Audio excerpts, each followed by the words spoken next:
두 번째 메주 삶고 있습니다. 지금 뜸을 들이고 이제 불리고 있어요. 불리고. 자, 한 3시간 불려놨다가요. 이제 한번 불을, 모든 불을 떼줬거든요. 모든 불을 이렇게. 그렇죠.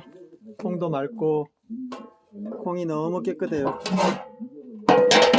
진짜 깨끗하죠. 예. 한번 이제 한 부삽 뺐어요. 그러면 이렇게 짤박짤박 해놓으면은 이제 불거든요. 이제 콩이 물을 먹어요. 몸을 불려요. 그리고 이제 끓어주면은 되는 거죠. 그리고 이제 뜸 들여가지고 내일 아침에 찍어요. 자, 자연농법 콩. 이제 콩 삶으면서 고구마가요, 이렇게 지금. 고구마. 자, 이렇게. 황토 고구마. 으치. 고구마가 최고죠, 이럴 때는. 자, 이렇게 재에다가 해놓으면요. 즉, 정말 맛있게 포근포근 최고의 찰고구마가 되는 거죠. 자, 고구마가 이제 구워질 동안요. 자, 닫아놓고. 좋습니다. 나의 아궁이 화덕. 재에다가 묻어놔야 돼요. 그럼 껍질만 싹 벗겨지는 거죠. 자. 그것도 대표적인 민주진보 진영의 김호준이 나쁜 놈, 뭐 스피커이자 이런 분이 악질, 민중의 피를 빨아먹는 놈, 주진우, 김호준, 양정철 없잖아요 지금. 문재인, 그나마 김호준에 필적할 만한 혹은 그 영향이 더 큰 새날, 유일한 스피커가 이종원, 유시민 작가인데 정천수, 악질 유튜버들 띄워준 부분이 많아요. 뭐 그런 부분도 있고. 그래서 아니 김호준 씨가 저는 어제 그 글이 칼럼이 나왔길래 김호준이는 정말 악질이에요. 예. 그 유 작가가 그래도 반드시 도륙을 해야 됩니다. 야합이다 뭐 이렇게까지 얘기했고. 민주주의 파괴범. 유시민 말을 이제 김호준 안 듣는 거야. 좋아하잖아. 옛날에는 이렇게 쩔쩔쩔쩔 하다가 지금은 이제 최현욱 TV에서 털막 컸어 이거지. 그냥 치 받는 거야 이제. 아니 유시민 작가를 좋아하잖아 김호준 씨가. 연동형과 그 방송에 이제 자꾸 부르려고 그러고. 근데 들이받더라고 오늘 보니까. 막가형, 좀 다정하겠지 그랬어요. 설명하네요. 너는 박지원 씨 데려다 놓고 가야 된다 이렇게 얘기하더라고. 야 박지원, 당했네. 너 뭘 설득당해요. 또 눈구랭이 짓 하는 거지. 네. 그래서 뭐 하여튼 나이가 몇이냐 나이가.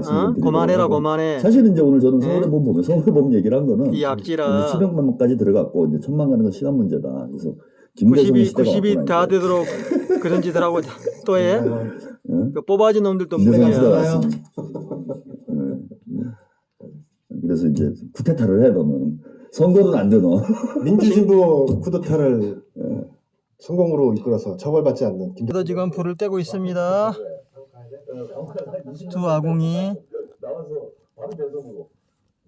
대선이니까 대선으로 가는 거야. 잘못된 혁명을 꿈꿨지만 지금 혁명이 불가능한 민주화 시대이기 때문에 또 다른 혁명은 사실은 잘 들어갑니다.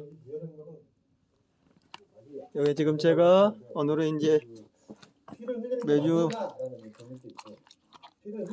뜸 들일 동안에 이렇게 이제 맛있는 별미 김장하고 남은 거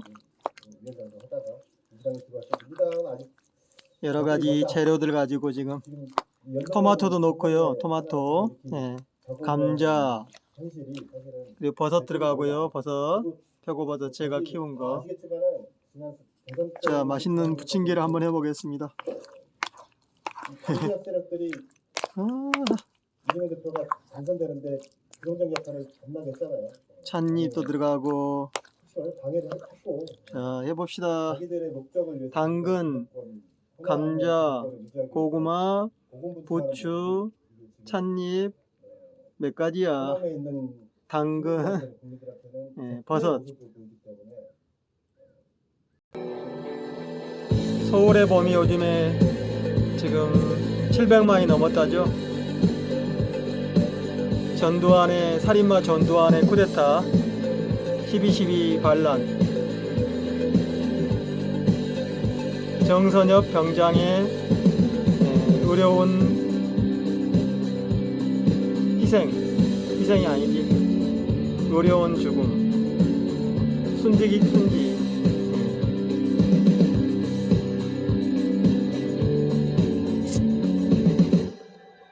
정선엽 병장. 자, 한번 볼까요? 많이 좀 해주시고, 예. 이제 만들어야죠. 그래서 이렇게 성의 없게 고수상 쓴 거는 너무 기가 막혔어. 몇 줄 썼는데? 아니, 장수, 여기다. 오늘 저희가 준비하고 있는 방송 내용은요,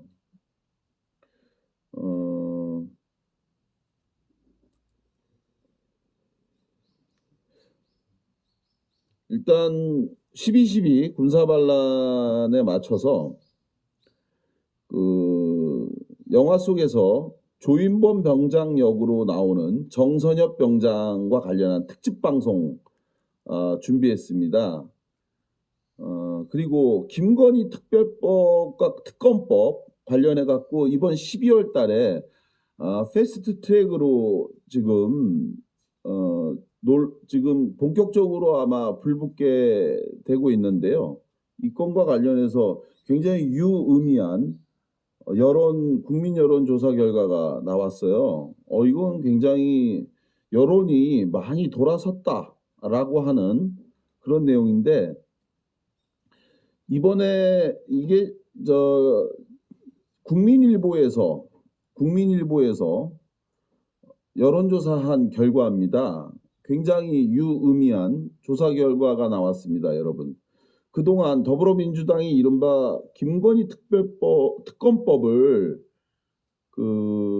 처리할 경우에 여론조사상에서 과연 어찌됐건 간에 현 대통령의 부인에 대한 정치적인 인권운동가죠. 특검법 발의에 대해서 이것이 적절하냐 여부를 가지고 특검해야 된다. 70%가 넘어요. 거부권 행사해야 한다는 게 별로 안 나오는 이유. 그러니까 거부권 행사하지 말아야 한다는 의견이 훨씬 높잖아요. 예. 왜 그렇다고 생각하세요? 명품 가방 수수가 그만큼 이번에 국민들에게 엄청난 영향을 미치고 부정적 인식을 확산시켰다라고 저는 보는 것 같아요. 이게 지금 대통령실이나 국민의힘에서는 이거와 관련한 공식 논평 자체도 거부하거나 내지는 축소시켰는데, 일반 국민들의 정서에는 이것에 대한 국민적 인식이 굉장히 크게 영향을 미친 것이 아닌가, 저는 그렇게 보이는 것 같습니다. 특히 도이치모터스 사건은 이게 주가 조작 논란으로 불거진 특검법이잖아요. 좀 그렇게 얘기할 수 있지만 좀 간단.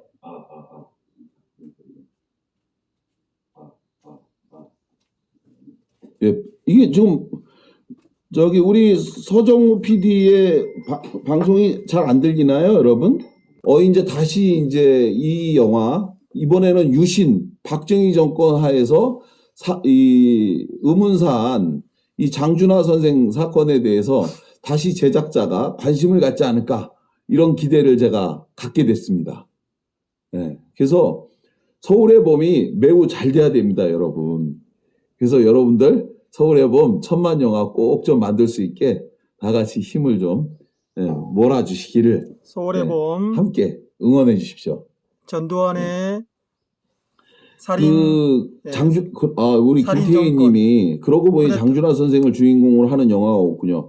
그러니까 장준하 선생님 주인공으로 한 영화가 없어요. 그동안 장준하 선생을 주인공으로 하는 영화를 만들겠다고 여러분이 저를 찾아왔었어요.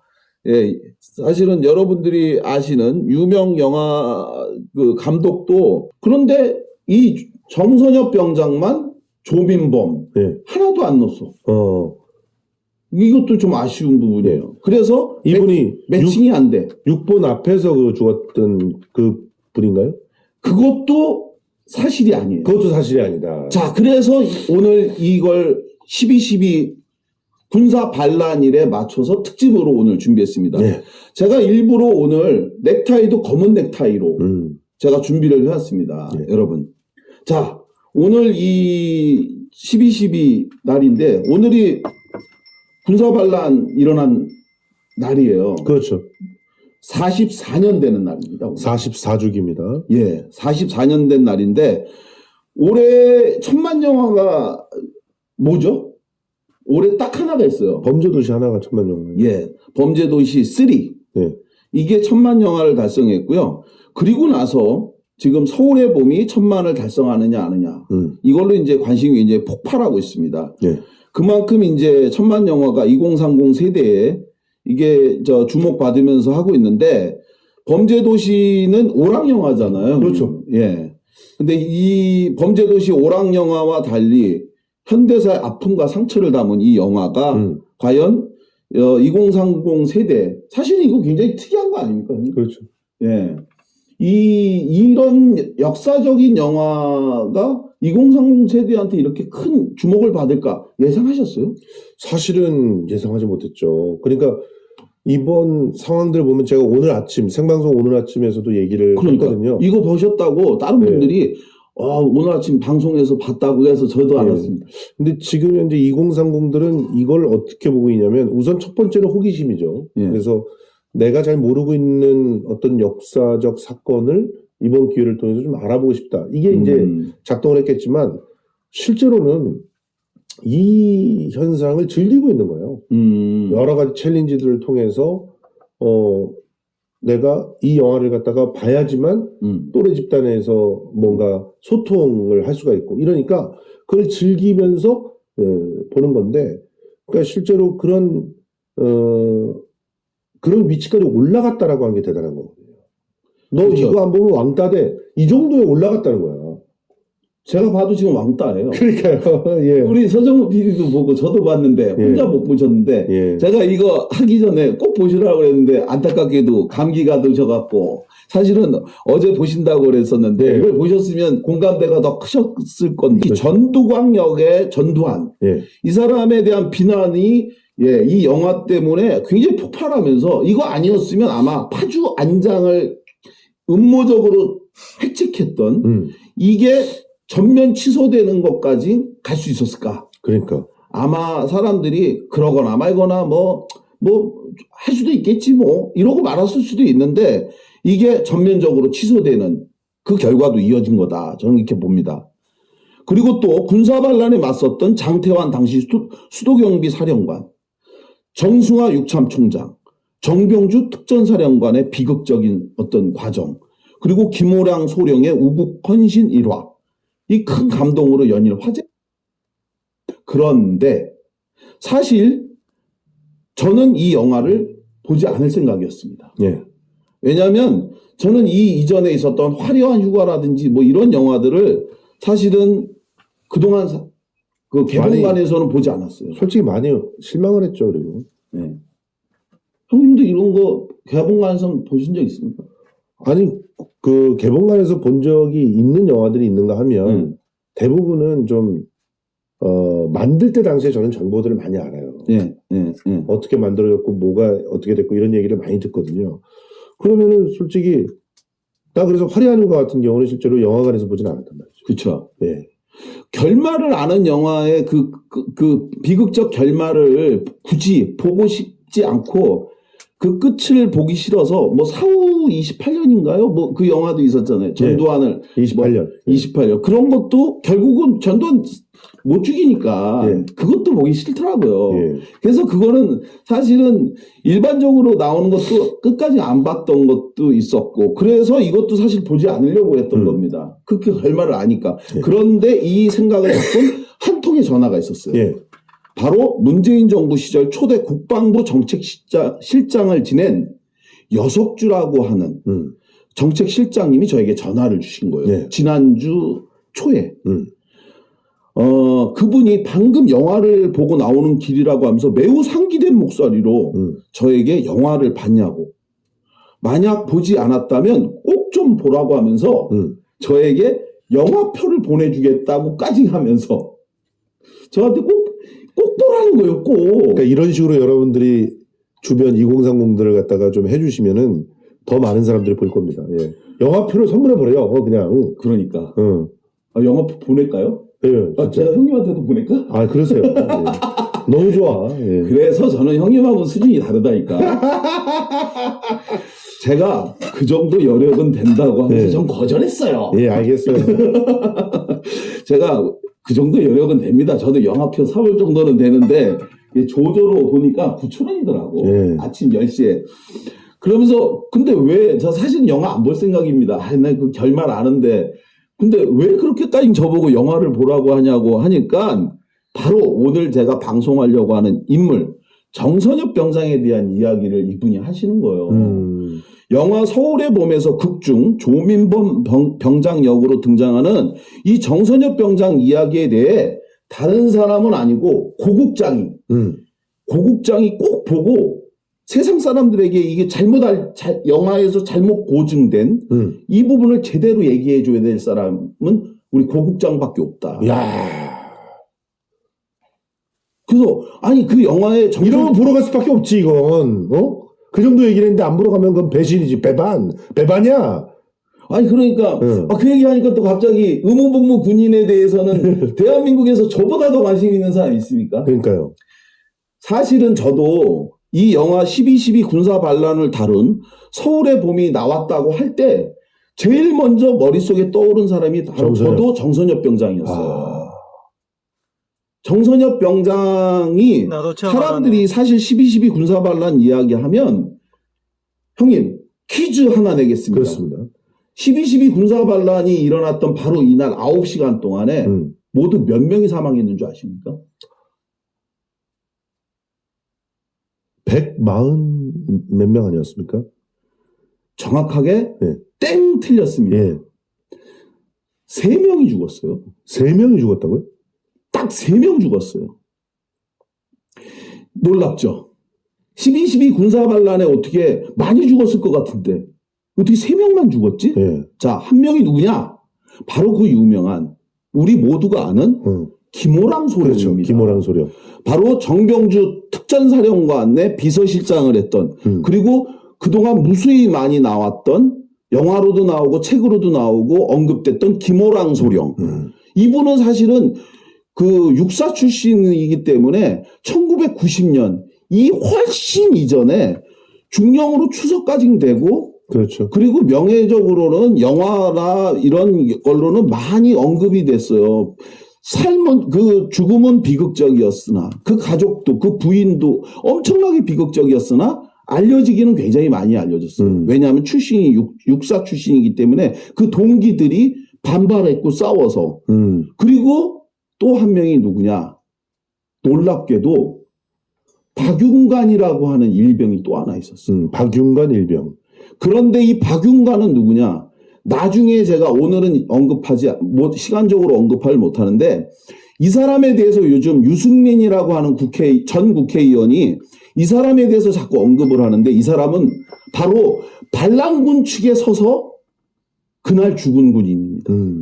반란군 측에서 동원된 의무복무 군인으로 있다가 반란군이 점령했던 육군본부를 사수하고 있다가 반란군에 의해서 장악된 이거를 다시 탈환하기 위해 해병대가 이거를 점령하기 위해 오던 중에 그 탈환하기 위해 온 해병대에 의해 총을 맞고 죽은 반란군 측 그 일병이에요. 네, 박윤관. 그런데 이 사람은 바로 사망한 직후에 상병으로 추서가 돼서 순직으로 결정이 됐어요. 맞아요. 그리고 또 한 명이 바로 오늘 이야기하려고 하는 바로 정선엽 병장입니다. 이분이 영화에서 다뤄지자마자 겨우 지금 졸업장을 받았다는 얘기가 기사로 나왔는데. 네. 예. 그런데 이 세 사람이 사망을 했는데 이 박윤관과 정선엽 병장을 똑같이 이야기하는 게 바로 지금 유승민인데 이게 얼마나 잘못된 이야기고 이걸 동아일보와 뉴스원이나 이런 데에서 지금 다 받아줘가지고 있죠. 받아주고 있는데 이거 정말 잘못된 이야기인데 이 이야기는 오늘 하지 않는데 어쨌건 이 세 명에 대한 이야기를 지금 이 세 명이 그날 죽은 겁니다. 이 12.12 때 이 이야기에 대해서는 나중에 박윤관에 대한 이야기는 한번 언급은 해야 되는데요. 이 이야기는 나중에 하도록 하고 오늘 제가 이 12.12 때 나온 이 사람이 정선엽 병장에 대한 이야기를 영화에서 다루는 줄 몰랐는데 영화에서 나온다는 이야기를 제가 이날 들었고 그래서 바로 사람들은 12.12 군사반란을 말하면 흔히 많이 언급하는 이 이태신 역의 장태환 장군이나 정병주 특전사령관 또 비서실장 김호랑 소령부터 떠올리는데 이분들 정말 존경스럽고 훌륭한 군인 맞습니다. 참군인입니다. 그러나 저에게는 또 한 명 분명 기억해야 될 진짜 군인이 있는데요. 바로 정선엽. 예, 정선엽 의무복무 군인으로 죽은 바로 이 군인입니다. 정선엽 그는 누구냐? 1956년에 출생해서 77년 7월에 군에 입대한 사람입니다. 조선대학교 전자공학과에 입학을 했는데요. 이 영화를 바로 어디서 촬영했느냐? 조선대학교예요. 조선대학교 본관에서 바로 이 정선엽 이 병장의 모교에서 우연하게 바로 이 영화의 대부분을 촬영한 거고요. 이 벙커라고 했던 바로 거기가 이 조선대학교에 거기를 갖다가 빌려서 영화 대부분을 촬영했답니다. 바로 이 정선엽은 이게 이제 동신고등학교 운동장에 있는 정선엽 추모나무입니다. 예, 바로 이건데 이 이야기 후반부에 이제 이야기가 될 건데 입학과 동시에 군에 입대해서 이 정선엽이 자대 배치된 곳이 바로 국방부 내에 위치한 50 헌병중대였습니다. 지금의 이 헌병중대는 지금은 군사경찰이라고 명칭을 바꿨어요. 자, 그렇게 해서 맞이한 운명의 그날 79년 12월 13일 새벽 1시 40분 이 시간이 바로 정선엽 병장이 전역을 석 달여 앞둔 말년 병장이었던 거예요. 석 달 앞두고 있는 말년. 77년에 입대했으니까 그러니까 바로 이때는 3년을 복무할 때잖아요. 36개월. 예. 그래서 이 말년 병장 석 달을 앞둔 때였는데 문제는 이날 전두환에 의해서 이 정승화 계엄 사령관이자 육참 총장이 연행되었고 이후에 정 병장은 자 여기서 바로 이겁니다. 지금 모든 일부 언론이 굉장히 잘못된 이야기를 하고 있는데 국방부 지하 B2 벙커에서 경계 근무를 하고 있었어요. 그리고 이날 바로 12월 13일 날 새벽 1시 40분에 사망을 했는데 이 당시에 군 수사당국이 작성한 이 정선엽 병장 매화장 보고서에 의하면 이 매화장 보고서가 사실은 우리가 군사망사고를 조사할 때 가장 먼저 보는 첫 번째 보고서입니다. 이 매화장 보고서가 뭐냐면 매심표 화장 보고서예요. 매장하거나 화장한? 매장하거나 화장하거나. 그 매화장 보고서가 바로 군수사당국이 작성한 건데 여기에 이 과정이 매우 단순하게 기재되어 있어요. 1979년 12월 13일 새벽 1시 40분경 국방부 B2 벙커 경계 근무 중 계엄군 증가 인원과의 오인에 의한 총기 사고로 무슨 총기 사고야. 죽인 거지. 통합병원 응급실에서 사망에 이르렀고 순직으로 분류. 순직으로 그래도 분류했네. 매화장 보고서에서는. 자, 이 이야기가 이렇게 읽으니까 무슨 내용인지 잘 이해 못하시죠? 뭐 대충은 알겠어요. 대충은 알시겠죠. 이 이야기가 얼마나 정선엽 병장을 모독하고 모욕하고 있는 건지를 지금부터 상세하게 보고해 드리도록 하겠습니다. 자, 이 얘기가 정말 충격적인 이야기예요. 영화 서울의 봄에서도 마찬가지고요. 정선엽 병장을 어떻게 모욕하고 모독하고 있는지. 영화 서울의 봄에서 박진감 넘치는 영화 내내에서 아주 짧게 이 정선엽 병장의 스치듯 장면으로 지나가는데 6번 벙커 앞에서 조민범 병장이 숨지는 과정에서 안 된다고 라고 하면서 2, 3초 정도 그 허망하게 2번 외치다가 느닷없이 총을 맞고 죽는 장면으로 이 정선엽 병장이 나와요. 영화 보시는 분들은 알아요. 그래도 거기를 그 뚫고 가면 안 된다라고 정확하게 얘기는 했잖아. 아니요. 총을 이렇게 총을 빼앗으려고 하니까 계엄군이 반란군이 총을 뺏으려고 하니까 이 조민범 병장 역으로 나오는 배우가 안 된다고 하니까 두두두두 총을 쏘니까 으악 하고 죽어요. 그러니까 자막으로 육군범퍼 앞에서 전사 조민범 병장 이렇게 나오고 그냥 끝나는 겁니다. 바로 이 장면 때문에 여석주 국방부 정책실장이 저에게 안타까워서 이 영화를 보라고 한 거예요. 예. 좀 사실은 어땠습니까? 자, 바로 2가지 장면을 말씀드리겠습니다. 하나는 6번 벙커로 나오는 자막이 문제예요. 일부 언론에서 자꾸 정선엽 병장 숨진 장소를 6번 벙커로 언급되는데 이거가 다 잘못된 표현이에요. 왜냐? 정 병장은 당시에 국방부 소속 헌병이기 때문에 국방부 청사를 지키고 있었던 거예요.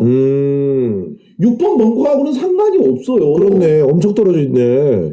저기하고 여기는 그러니까 상관이 없어요. 엄청 떨어져 있어. 6번 벙커를 지킨 게 아닌데 자꾸 그럼 국방부 청사를 진짜 지키고 있었던 거예요? 국방부 청사를 지킨 거예요. 그래서 그런데 사망 장소도 아까 이제 말씀드렸잖아요. 국방부 청사를 지키고 있었다고 그랬잖아요. 국방부 B2 벙커 경계 근무 중 B2 벙커 경계 국방부 B2 벙커를 지키고 있었던 거예요. 그런데 자꾸만 영화에서도 6번 벙커 앞에서 전사라고 되어 있고 언론에서도 자꾸 6번 벙커라고 자꾸 쓰고 있는데 6번과 국방부는 완전히 다른 거고 예. 이 사람 소속은 국방부인데 소속. 자 이게 왜 그러거나 말거나 그게 뭐 그렇게 대단한 거야? 라고 지금 오해할 수 있는데 왜 이게 다른 건지를 지금부터 말씀드리겠습니다. 정선엽 병장이 경계 근무를 쓴 그곳은 단순한 6번 벙커가 아닙니다. 이 B2라고 하는 거 뭔지 아세요? B2 벙커가 뭔지 모르시죠? 여러분 B2 벙커가 뭐냐면요. 단순한 통로나 벙커가 아니고요. 바로 이 장소는 국가전쟁 지휘시설입니다. 이거 굉장히 다른 거예요. 지휘시설을 막 경계 근무를 하고 있었구만요. 국가전쟁 지휘시설을 B2라고 부르는 거예요.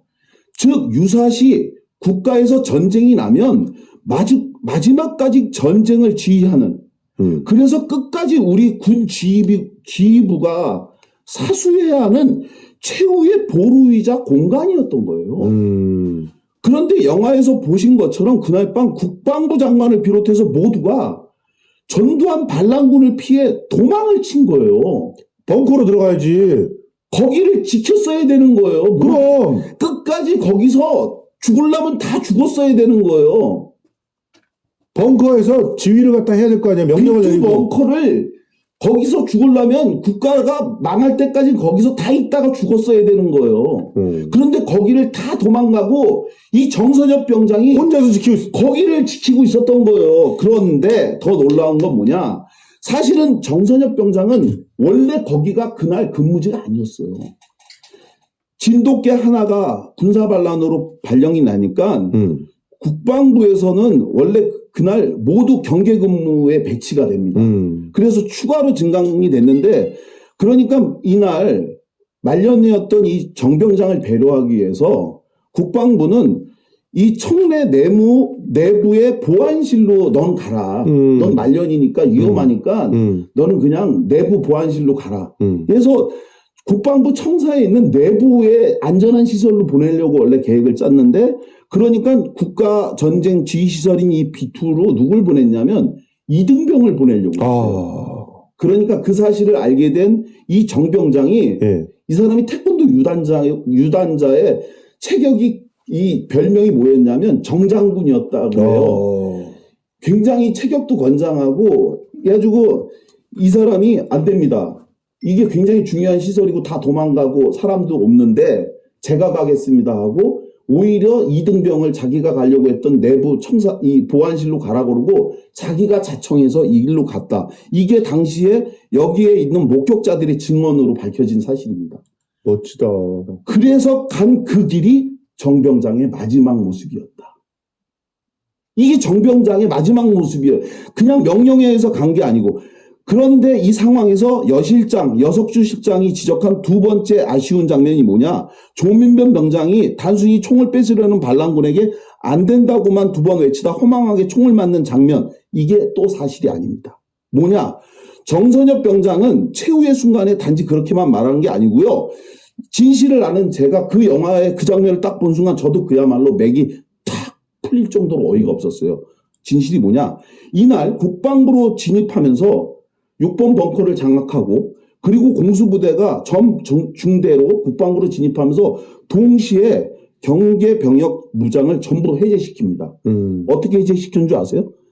전부 다 그 다음에 국방부로 진입을 했어요. 박희도 아시죠? 이날 아씨, 이 새끼 아직도 살아있어요. 살아있어요. 이 박희도가 살아서 저 천수를 누리면 안 됩니다. 1, 2 공수대를 다 끌고 들어와서 국방부를 전부 다 장악을 하면서 그러면서 얘가 야, 총 다 내려놔 하는 순간 국방부에 있는 모두 병력이요. 왜 3명밖에 안 죽었다고 얘기한 거냐. 그중에서 반란군 하나가 해병대에 죽고 사실은 둘 죽었네, 둘. 그리고 나서 특전사령관 거기서 죽은 이 사람을 빼고 김호랑 소령 하나 빼면 국방부에서 청사에서 죽은 사람은 유일하게 정선엽 병장 하나인 거예요. 즉 국방부에 진입한 이 박희도의 공수부대 이 사람들에 의해서 죽은 사람은 왜 이 정선엽 하나만 있느냐.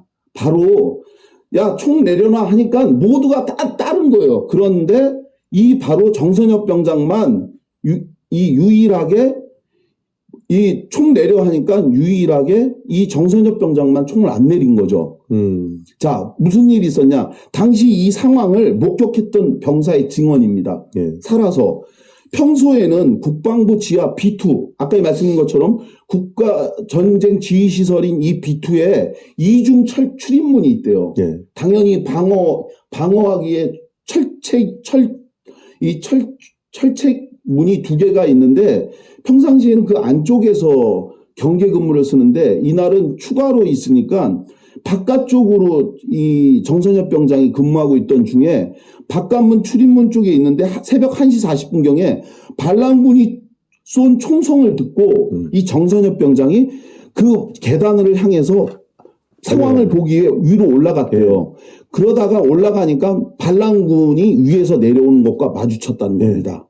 그러니까 위에서 야, 총 내놔 라고 하니까 모두가 다 총을 순순히 내준 거예요. 나머지들은. 그런데 이때 정선엽 병장이 야, 총 내놔 라고 하는 순간 정선엽 병장이 뭐라고 했느냐. 영화에서는 여러분 안 됩니다, 안 된다고 이러다가 총 맞아 죽은 걸로 되어 있죠. 영화 아까 전에 보신 분 했더니 많은 분들이 1111 했는데 뭐라고 했느냐. 이렇게 얘기했습니다. 정선엽 병장은 우리 중대장님 지시 없이는 누구에게도 총을 내줄 수 없습니다. 라고 하면서 자기 총을 빼앗으려고 하는 그 반란군들에게 총을 뺏으려고 잡으니까 태권도 유단자였던 이 정선엽 병장이 발차기로 극렬하게 저항을 하기 시작합니다. 그러면서 발차기로 싸우고 반란군에게 맞서 싸우니까 얘네들이 당황한 거예요. 당황하면서 몸싸움을 엎쳐뒤쳐락 하다가 이 반란군이 이 잡았던 총을 놓은 순간 이 정선엽 병장이 이 뒤 계단으로 굴러 떨어지게 된 거예요. 그런 순간 일제히 그 반란군을 지휘해서 들고 오던 대의의 명령이 떨어진 겁니다. 사격을 하라. 사격! 그 총에 가슴에 3발의 총을 맞은 거예요. 그래서 사망을 하자 그 후에 장교 하나가 정선엽 병장으로 다가왔습니다. 그렇게 해서 무슨 일이 벌어졌느냐. 끔찍한 비극은 바로 그때 발생했는데 바로 영화에서 생략된 충격적인 마지막 한 발이 있었습니다. 그것은 반란군 장교가 정병장의 목 뒤에 다가와서 당긴 권총으로 목 뒤에서 확인 사살을 했습니다. 그것이 네 번째 사격이었습니다. 그렇게 당긴 목에서 머리를 관통한 한 발, 가슴 부위에 세 발의 총상을 입고 계란 크기로 목에서부터 얼굴 쪽으로 나간 총상, 그 끔찍한 한 발, 이건요 살인이에요. 그래서 전두환이가 12.12 군사반란으로 특별법으로 처벌받은 혐의 중에 하나가 있습니다. 초병살해. 그것이 바로 이 정선엽 병장 초병을 살해한 혐의였어요. 그렇게 해서 정선엽 병장의 시신 처리는 어떻게 됐느냐? 자, 여러분, 더 끔찍한 놀라운 사실 하나를 더 말씀드리겠습니다. 우리가 계속 다뤄왔던 85년 신원식의 박격포 5호폭 사건과 매우 흡사한 사례 하나가 또 발견됩니다. 바로 이승남 사망 사건과 정선엽 병장 사후 사망 원인에 대한 왜곡 조작 행위가 똑같이 발견돼요. 85년 5호폭 사건 어떻게 처리됐어요? 최초에는 순직 8항으로 처리한다고 했던 8사단 헌병대가 20일 후에 순직 9항으로 이유 없이 변경해서 작전 중 순직한 이승남을 자기 실수에 의한 불발탄 폭사로 변경시켰잖아요. 그랬던 것처럼 이 사건도 똑같이 바꿨어요. 즉 수사당국이 이 정선엽 병장 사건을 B2 벙커에 진입해서 사망을 시켰는데 이것을 어떻게 조작을 했느냐. 아까 전에 말씀드린 것처럼 계엄군 증가 인원과 5인 착각에 의한 총기 사고로 조작을 했어요. 이게 뭔 얘기냐면요. 여러분, 이 정선엽 병장을 똑같은 반란군으로 넣은 거예요. 그렇네요. 그래서 똑같이 지들끼리 5인에서 사격을 했다 이런 그런 거예요. 그러니까 이 정선엽 병장이 똑같이 반란군에 편입해서 같이 근무를 하던 중에 반란군이 증가해갖고 추가로 근무를 하기에 다가오니까 이걸 착각해서 서로 총을 쏘다가 거기서 총을 맞아 죽은 거로 이렇게 매화장 보고서를 조작을 한 겁니다. 근데 그 목에 나 있는 총상은 그거는 근접으로 확인 사살했다는 것이 총 궤적으로 알 수가 있잖아요. 그거를 여기다 쓰지 않았잖아. 이런 개자식들 진짜. 그걸 쓰지 않았잖아요. 그냥 단순히 그냥 5인에 의한 총기 사고만 썼잖아요. 네. 이거는 우리 대통령 소속 군사망사고 진상규명위원회가 2022년도에 새롭게 밝혀낸 사실입니다. 네. 뒤에 가서 말씀드리겠지만 그래서 마치 정선엽 병장을 계엄군으로 활동하던 중 증가해서 새로 도착한 계엄군을 적으로 착각해서 교전하다가 사망한 것처럼 불명예스럽게 사건을 조작한 겁니다, 여러분. 그렇게 해서 79년 12월 13일 군사법경찰관 상사가 이 사건을 사망 확인서 최초에는 사망 구분 및 항목 변경란에 순직 9항으로 썼는데 이 순직 9항이 뭐냐면 공직 수행 중에 맞아요. 상관의 지휘하 단체 행동 중에 발생한 급사자와 응급 치료 불가로 사망한 걸로 이렇게 처음에 썼던 거거든요. 단체 행동 중에 급사, 응급 치료 불가. 그래서 사망을 했는데 치료를 못해서 사망한 걸로 했는데 약 13일 후인 79년 12월 26일 날 다시 발급된 순직 확인서에는 이거를 이승남하고 똑같이 정선엽을 11항으로 또 변경을 했어요. 이게 79년도 사건이나 85년도 사건이나 똑같이 이유 없이 바꿨는데 뭐라고 바꿨느냐. 응급치료 불가 사망자로 했던 거를 정선엽에 대해 공직 수행 중 본인의 고의 또는 중과실 행위가 아닌 총기 및 폭발물 사고로 사망한 걸로 다시 바꾼 겁니다. 즉 이전에는 정당한 공무 수행 중 치료가 안 되어 사망한 걸로 해서 의도치 않은 상황에서 불의의 사고로 사망한 걸로 이걸 둔갑시킨 거죠. 이런 식으로 해갖고 이 정선엽 병장을 다른 군인과 달리 총을 내려놓지 않고 저항하지 않는 상황에서 혼자 군인이 최후의 상황에서 싸웠던 이 병장을 전사자가 아니라 이 사고에 의한 순직자로 모욕하는 그 왜곡 조작을 이렇게 한 겁니다. 이런 정선엽 병장에 대해 진실이 바로잡혀 전사자로 바로잡혀 명예가 된 것은 지난 2022년 12월에 이 김호랑 소령 있잖아요. 이분의 기념사업을 하는 사무국장이 바로 이제 우리 그동안 얘기했던 그 신원식 사건, 이 사건에 대해 이승남, 이 85년 박교포 오포 사건에 대한 진실을 바로잡았던 제가 있었던 그 대통령 소속 군사망사고 진상규명위원회에 이 사건 진정을 내서 저희가 재조사에 착수해갖고 바로 지금 말씀드린 것처럼 이 정선엽 병장이 사실은 확인 사살에 의해서 목숨을 잃었고 이런 것들이 바로 끝까지 저항하면서 총을 중대장의 명령이 아니면 나는 내놓을 수 없다라고 하는 새로운 사실을 밝혀내고 그렇게 해서 이것을 순직이 아니라 반란군에 맞서서 끝까지 저항하고 싸우다가 목숨을 잃은 전사다. 그러니 이것을 국방부 중앙전공사상심의위원회는 심사를 통해 재심의를 하여 전사로 다시 구분하라라고 하는 권고를 냈고 이것을 받아들임으로써 전사로 예우를 바꾼 거죠. 그렇게 해서 유가족에게 전사 확인서를 22년 12월 7일 날 이렇게 교부를 함으로써 이게 43년 만에 된 거예요. 43년 만에 이렇게 된 겁니다. 그렇게 해서 정선엽 병장의 명예가 다시 회복이 된 거고요.